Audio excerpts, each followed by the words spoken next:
Welcome to the Madroit podcast. We bring you bite-sized marketing and sales insights to help you level up, no matter the size of your business. Tune in and answer the big question, what does marketing actually do? Welcome, everyone. Jordan Winston back with you. And on today's episode, we are going to cover trade show marketing. And for context here, Winston and I had the opportunity to head to the West Michigan Home and Garden Show. And we're going to be talking about a lot of the booths that we saw there and some of the folks that we were able to meet, some of the things that they're doing really well, and some of the things that could potentially be improved upon, or you could use them in your own trade show marketing efforts. So diving in, the way that this episode is going to kind of work here is our plan is to kind of go booth by booth and share the experience that we had. And I think we had some great conversations. We learned a ton about these businesses that make a huge impact on our local communities in the surrounding West Michigan area, but not just there, also with the ability to go throughout the state. Like I said, great conversations that we had with a lot of these folks. And to kick it all off, we are going to start with our good friends over at Schaafsma Heating and Cooling. And we talked to Heather Hartman there and she shared some cool insights with us. Yeah, really enjoyed talking with Heather. The booth was visually appealing to me enough. It wasn't too pushy, which I think most people appreciate as far as getting your attention. They had a great offer, something to win, but it wasn't this huge $15,000, $20,000 plus thing that kind of feels like it's impossible to win. And it also, from a marketing side and sales side, right? Like I feel like they're more likely to get their target client who's actually in the market for something that they sell versus those huge giveaways that will get anyone and everyone. What do you think? I think you're spot on, but I think one thing that they did really well with that giveaway is consider audience segmentation, right? They knew that the giveaway was going to be applicable to people that wanted to have their air ducts or get their air ducts clean and smelling fresh. So it's applicable to the service that they provide. So I thought that was really cool. The booth is completely and totally on brand. You know exactly who they are, what they do. Love the fact that they have had a vehicle in that backdrop as well, because you see those vehicles all around, but also they had the ability to sign you up on spot for an appointment too. So like you have a little bit of both. The giveaway, which it's a little bit more passive, but at the same time, oh, do you need a service that we provide right now? Cool, we can sign you up right here and then you'll be good to go. And not to mention Heather was just so engaging and great with conversation and did such a great job. I think just making sure that folks felt welcome, because that's the biggest thing. Get a lot of people walking around, and to have that welcoming, friendly face, I think was really cool. Also a nice personal touch with the lemonade as well. Oh yeah, that's right. Yeah, that was really nice. I think overall their plan for the trade show and their marketing and sales behind it, I think it was effective. TBD based on how they follow up and remarket to people. But I think it has a really good shot at being successful in helping them.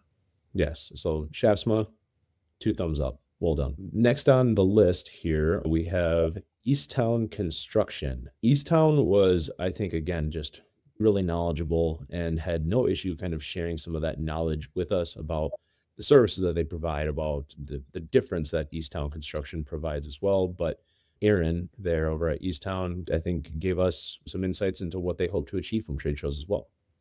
Yeah, I think they had a solid game plan too. Everyone has different approaches and everyone communicates with potential clients and customers differently, right? Theirs is more of we're here to partner with you and help, but not be pushy doing it, right? Yes. So it felt like that. It felt like you could ask questions and get those answered, but they weren't going to try and bombard you and pull you into the booth when you weren't interested, right? Yep. Yeah, I'm curious to see what their follow-up plan is, right, on things, but it seemed solid. And the booth was visually appealing, represented, I think, the quality of work that they do really well. So, yeah. Good to see. In the backdrop, I appreciate they had some of their services listed out. So as folks even just passing by, they could take a quick look. As we were actually talking with them, there was a woman who came up and grabbed one of the business cards and said, I'm going to be reaching out to you guys because I need something done on my house. She saw the service that aligned with her need, ultimately opportunity to do new business. So I think that was really cool. But again, I can't overstate how much I appreciate we'll call it the no pressure sales.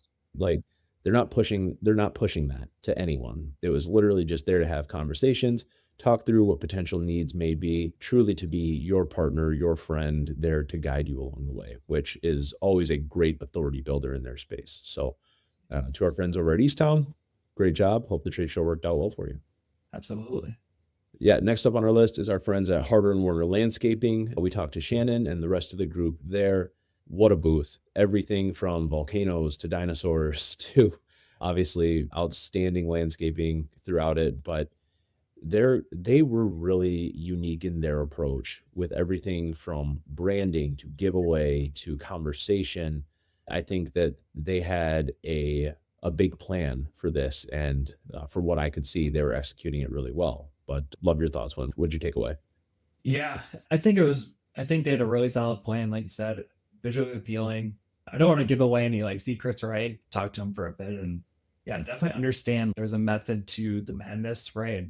Not that it was madness, but like dinosaurs throughout the booth, if you will, which was like multiple booths taken up space wise. Yes. But to the dinosaur scavenger hunt to keep kids occupied in a place that's probably pretty boring for them. Right, like I have the looking for dinosaurs everywhere. So I think it was really good, and they had a giveaway in there, and I was like, you won it right away. It was just a gift card essentially. So I think the follow up for them is not so much on them to follow up, but people to take the next step and realize, hey, I have a free coupon to this place for a little bit off, and that brings a lot of people hopefully. So I think it seems like it would be a very effective boost. They put it in your hands, right? They put it in your hands to take the next step. So again, looking at that kind of no pressure sales, like we just want to work with you if you have a need.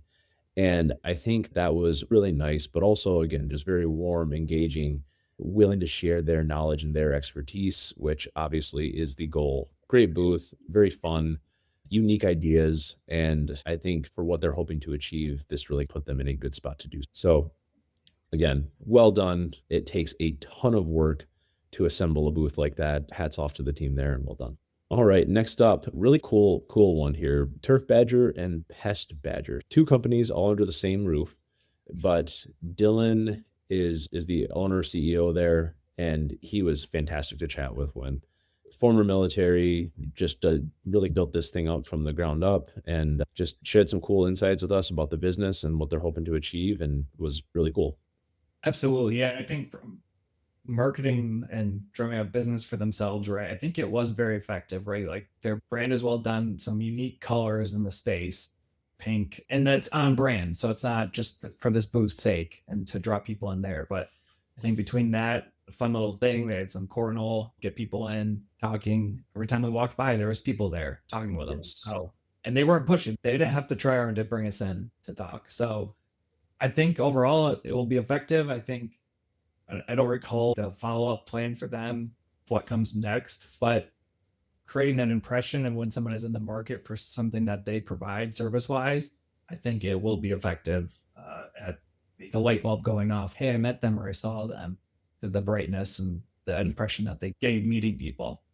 Yeah, and for those listening, bright pink and bright blue is the color scheme for these guys, and turf and pest is what they do. So everything from lawn fertilization to pest control, it's a unique blend of services, but also for homeowners, I think that's something that you're going to find that you're going to need inevitably at some point. So to have that rapport, to be able to do both and create that kind of full service offering is really cool. And obviously we wish Dylan nothing but the best for that business to continue to grow, but love the color scheme, bold and daring, and it definitely sticks out in the crowd for sure. Yeah. So that brings us to our next one that we stopped and talked to. We talked to these guys for a while, but Extreme Engineered Floor Systems, these guys were very insightful and gave us so many nuggets into their industry and how they go about creating the best possible experiences for their clients. When you want to share a little bit about what we took away and what we liked. Yeah, their booth was large and it brought people in, know what they do off the hop with the floor systems. Think epoxy coating, there's more to it than that, but think that, and you knew what they did. You knew they had a lot of options for you, which is great. And then the information that they shared and brought people in was great. I don't recall their follow-up plan specifically, but I know it was thoughtful, and it isn't a pushy sales process. So it is thoughtful, and I think they had an effective plan for it, and it just seemed well done. Yeah, I think one thing that stood out to me was that they had the layout, right? Kind of like the different mix of floor options right there on the floor. You could step, you could feel the texture under your feet. That was really cool for me. Obviously, to have the different options available just for you to see on the backdrop was really nice, but to see the actual flooring right there so you can get a real feel and real depiction of what it would look like and on your whatever surface was really nice. Also appreciated, again, the off. They stood back and let you come into the booth. They welcomed you in to walk around. There was one of the booths that you could walk around in. So that was really cool. You had the opportunity to explore and take your time, and really like the bright color scheme as well to make sure that they were standing out. So thought they did a really great job. All right. Next on our list are the folks over at LimeWire Automation. This is a company that is currently, I think they're in Delaware and also branching out over into Michigan here. Cover a wide range of automation opportunities, a lot of electronic hookup. When we looked at their booth, what were a couple things that you thought that they did well, or just even as the trade show as a whole that they did well? Yeah, overall, I think they brought us in, they were friendly, but one thing I thought was unique was they networked with other booths, essentially, right? They're helping other booths. So I don't know this for sure. I don't want to give away secrets. I don't know this, right? But if that's part of their goal is to network with other businesses because that's a key referral partner, kudos, right? Yeah. You did an effective job at that. And overall, that might be the difference between them doing really well this year and not, is those types of referral partners. So I think if that's a key to for them, I think it could be very successful for them. Very true. I think that's something that you don't see a ton of, like going out of your way to make sure, hey, this would be a good person for you to talk to, or hey, have you connected with them yet? It was a very much like a real-time LinkedIn situation. Yeah. It was really cool, really unique, and just I think a reminder that people are always looking to help other people. Yeah. All right. So dive into our next one here. So we had the good folks over at Guardian Alarm. Really interesting with them and with their setup that they had. I loved the fact that obviously nice bright color palette, branding is very consistent throughout. Shared a cool story with us about where it all began, and then Jason over there actually built it himself. Yeah. And they did a good job. We didn't get in that picture we should have. They had one of their automations work in real time, so you get to see it in action, which their big thing is alarm plus home automation. So it was a cool example of that, very interactive. They have a giveaway. It's not too large, right? We talked about that a little bit before. So I thought it was really good. I don't know their strategy afterwards, right? Marketing wise or sales, how elaborate it is, but I think they did a really nice job with their booth.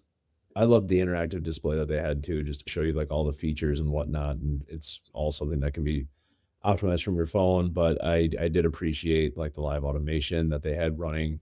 And yeah, I think just really solid job, great conversation, great insights into the company and size and scale and what they're hoping to accomplish. So Yeah. Well done to Guardian Alarm. Yeah, absolutely. All right. And then next up were the team over at Kloosterman's, another landscaping company. Really cool display. Nice long display, could really give you all the size and scale that of the projects that they work on and the products that they have. We talked to Josh there, and he gave us some insight about who they are and what they do and what their plan is for trade shows. Yeah. Yeah, it seems how like the display looked really nice. They were actually on the other side.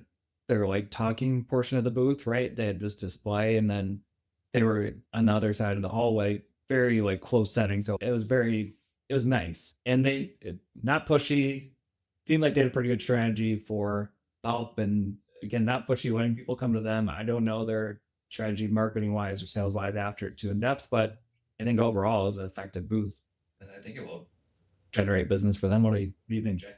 Yeah, I think it'll definitely get more awareness for them. I think that was their goal, is how do we generate more awareness that of the projects that we can accomplish, how we connect with our potential customers. But again, zero pressure when it came to the sales side of things. Did a great job of walking us through their process and how they go about their projects. And I think that was really the feel good thing about doing business with a company like that.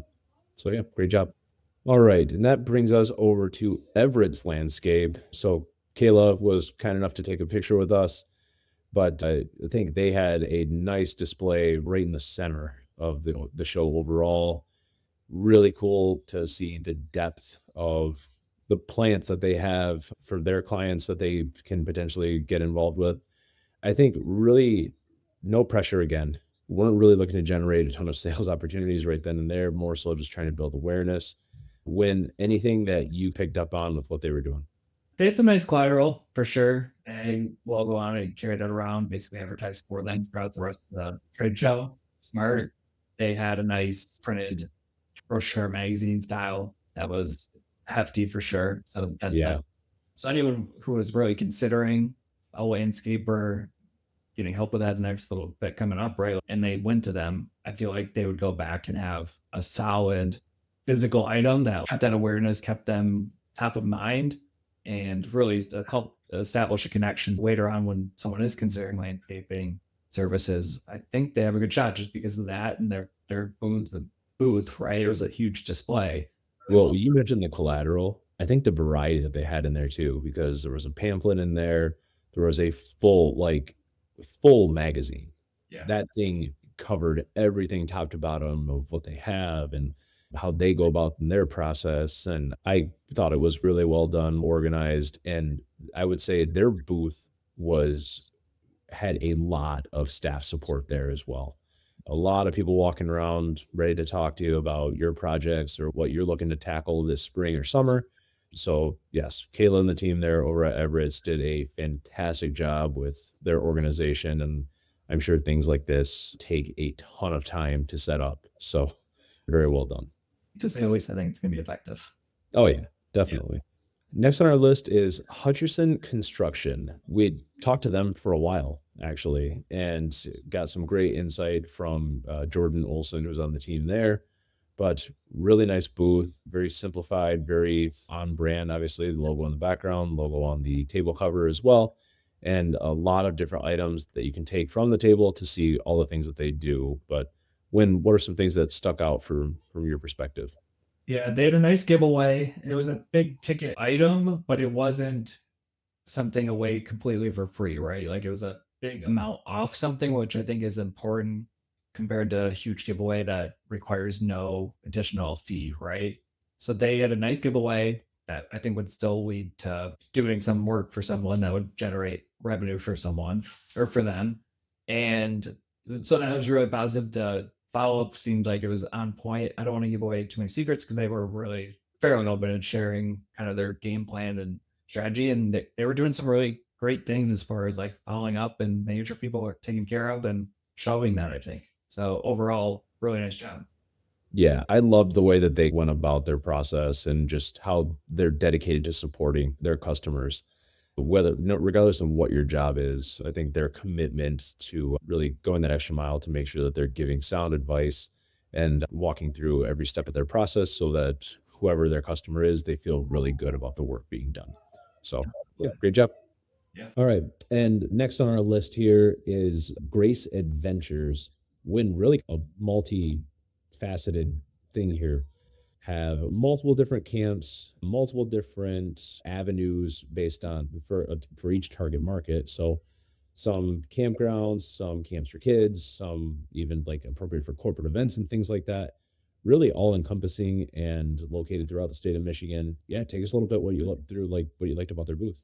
Really, they had so many ways to service people, and it seems like they did a really great job. What I think stood out was they were really caring, like so passionate about what they do and the experiences that they provide. I think it goes hand in hand, right? They're providing a great experience just talking with us, but not just us, like people we saw talking with them were truly on like a consumer side versus us going and chit chatting with everyone. They cared so much. They were so passionate. They had so many cool things to offer.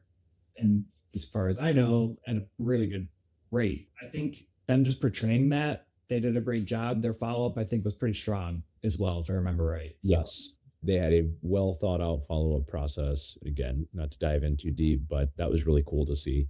I think my marketing heart really appreciated that.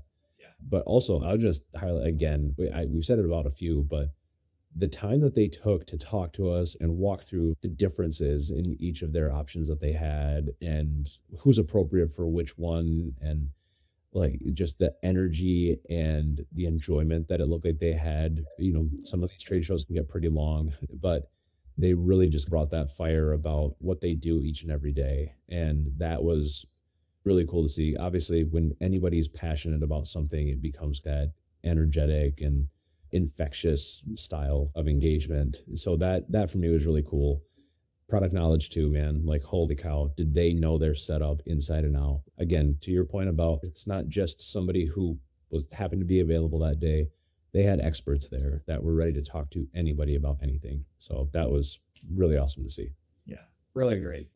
All right. And then last but not least, Higher Health Chiropractic. We talked with Ashley and the team over there at Higher Health, shared a lot of really valuable insight with us. I am not a chiropractic expert. When many times when I was younger, had gone as I've had little issues here and there, needed some correction, but she took us through some very in-depth analysis of their product and how they go about helping their patients receive the treatment that they need. But when we took in a lot of info from them, they were very gracious with their time. What are some of the things that stuck out for you? Yeah, they were really educational in a really friendly way, which can be tough in that field because so many people have different opinions about chiropractors in general. So they did a good job of combating some of those things in a really friendly way, made sense, right? Explained things well.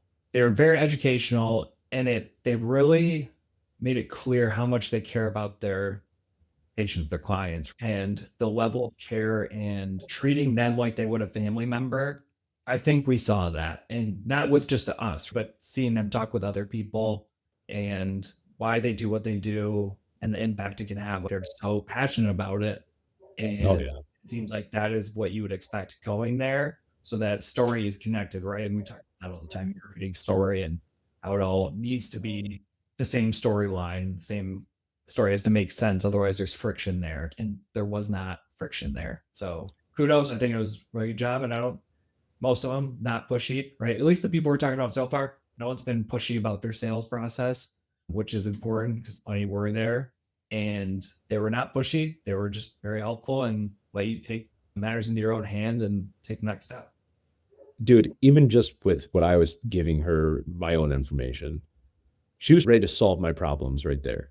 That was really cool. She was willing to help out, wanting to help me and get involved wherever they could, but just really appreciated the angle that they took and their dedication to support. So that was awesome. And yes, very well done. Yeah, something they did well, and I think everyone we've talked about so far did well. And there's plenty of booths and companies that didn't do this well, but they had experts at their booth, right? They were passionate about what they were doing. They took care, and it was like them turning a family member or a friend, right? That's the type of care and service people were offering. And we definitely saw booths that were not that way, right? We saw plenty of fishy salespeople trying to get your attention any way they could, keeping your attention even though it was wandering and clearly not a fit, but they were just trying. And I get it. They have a job, right? Yep. But it's not the best way to build a relationship and establish yourself as a partner with someone. So the companies we've talked about so far have all done a really great job of that. There was definitely some that pushed way too hard, were too pushy with their sales, too pushy with their offer, just not very receptive to listening and sharing, versus just pitching the whole time to you, right? Yes. You could tell that there were folks that had a script and they were sticking to their script and they were going to do whatever they could to get you to sign up for this or get an appointment for that. And the ones that we saw having the most conversations and the most, I think, meaningful conversations with potential customers, clients, or patients were the ones that were taking the time to really help create that impression with you so that you felt like what you're going through in your situation, regardless of if it's a roof for your house or siding or you're having back issues or neck issues or whatever, like that was a really big deal for them and they wanted to genuinely help you. That was such a cool thing to see as we made our way. But I think as a whole, what you can do to connect with people, create a long-lasting impression, that's why you're there at those trade shows, is to have those meaningful discussions and ultimately get people to really appreciate your business, the process you guys go through, and your commitment to the end user, right? Yes. So we saw a lot of different tactics, a lot of different ways that people went about it. But ultimately, I think one of the biggest takeaways is build relationships, and you will always be in a position to represent your company well, but then also the people that are going to be hopefully working with your company as a result of these trade shows. Absolutely. Yeah. I think building that relationship is so important. Reducing the friction to buy or to connect with someone is important. I think something that was missed by plenty there, not just the ones we've talked about or exclusively them or them at all, right? But plenty of booths we talked to didn't have a great plan for follow-up. And they didn't have Yes. a great, like Punny did, is still very manual in a lot of ways. But as far as reducing the friction to stay connected with someone, what better way than something like email, text message marketing, retargeting with ads, which you have to get them to somewhere where you can get a pixel, right? Get them into the system, but to retarget them. So it's a passive way to stay in front of them without bombarding them with call after call or something like that. You're just staying in front of them enough to the next time they are ready to consider buying what you're selling, Yep. top of mind. So I think the missed opportunity by Plenty there was something of that effect. It's much the same like we talk about with digital marketing. Just being there is not enough. There has to be a plan for what happens when somebody drops off. What happens for when somebody signs up and says, you know what? Yes. As soon as I get home, I'm going to go to your website and I'm going to sign up for XYZ. And you, as the person at the trade show, yes, cool, got them. There's a long time that goes by between when they leave that trade show and when they get home. So the opportunity to lose them is highly likely. So much of digital marketing, you just having a website is not enough. How are you driving people to the website, be it organic or paid? How are you adding value to your end users? And that's what we saw a lot for the ones that were doing it, was they were adding value to our life as we were there. Quite honestly, if it's the giveaway, like we heard, like we saw with Schaafsma, like that's a direct correlation to a service they provide and something that you need within your home. And so giving away some of that information was truly valuable. But then additionally, the ones that weren't providing us value, it was very easy for me to just say, no, I'm all set right now. I'll be on my way. Yeah, we definitely saw plenty of that. Just thinking about overall, it could have still been a successful trade show for a lot of these companies that obviously there's room for improvement, right? But thinking about it, if 3 to 6% of people are buying what you're selling now, maybe it's higher because it's a trade show for home and garden in this case. So maybe it's a higher percentage, but then there's also the competition there. Yes. So maybe it's 20% likely that someone's buying what you're selling right now, but you're competing with 4 others, so you have 5% chance. Yeah. Hopefully that math checks out, right? But you have 5% chance, but then how many people are in that initial 20% of looking right now to buy what you're selling, right? So if you don't stay with them, yeah, you could have out of 100 people, 3 to 6 new clients or customers or patients from the trade show, right? Per 100. Yeah.